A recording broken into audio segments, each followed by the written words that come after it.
May panibagong oil price hike ngayong araw. Problemado na naman ang mga tsuper na sa arawang kita umaasa. Live mula sa Divisoria sa Maynila, may unang balita si Darlene Cay. Darlene? Susan, panibagong hirap daw para sa mga tsuper at ilang motoristang nakausap namin ang panibago ring oil price hike. Pero dahil tila nasasanay na raw sila, meron na silang kanya-kanyang diskarte para makaagapay. Tumaas ng 70 sentimo kada litro ang diesel at kerosene ngayong umaga. 30 sentimo kada litro naman para sa gasolina. Bagong dagok na naman yan para sa mga tsuper na nakadepende sa presyo ng krudo ang iuuwing kita araw-araw.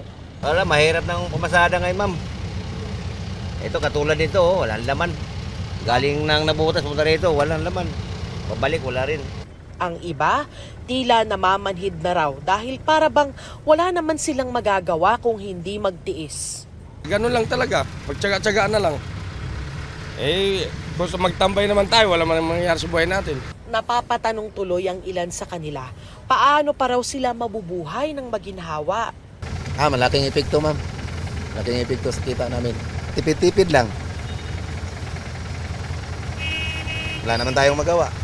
Tila sunod-sunod nga raw ang pagsubok sa kanilang mga jeepney driver. Mainit pa rin kasi ang usapin ng PUV Modernization Program. Sabi niya, hindi pumirma sa consolidation ng kanilang operator. Kaya dagdag sa pangamba niya ay kung may hanap buhay pa siya sa pagtapos ng Enero. Sa Pebrero kasi, manghuhuli na raw ang LTFRB ng mga pampasaherong jeep na babiyahe kahit hindi consolidated. Natatakot na. Hanap buhay to Araw-araw to. Apektado rin ang kita ng tricycle drivers. Sabi ni Joshua, 300 hanggang 400 piso kada araw na nga lang ang kita niya, mababawasan pa. Mabigat-bigat din po sa amin yun para mas maganda pong ibalik na lang po nila sa dati. Kasi bihira na lang po kasi yung pasahero mo pag gantong kasi madaling araw po.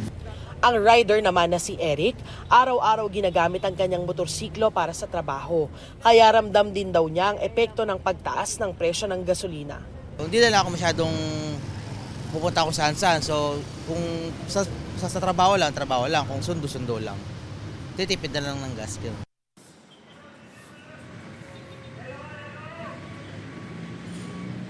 Susan, kahit patuloy na nahihirapan yung mga nakausap kong tsuper dito sa Divisoria, wala naman sa kanilang humihiling na sana magtaas yung presyo ng pamasahe o yung pamasahe dahil alam nilang hirap din sa buhay yung mga pasahero.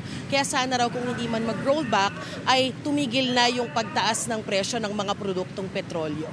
Yan ang unang balita dito sa Maynila. Ako po si Darlene Cay para sa GMA Integrated News.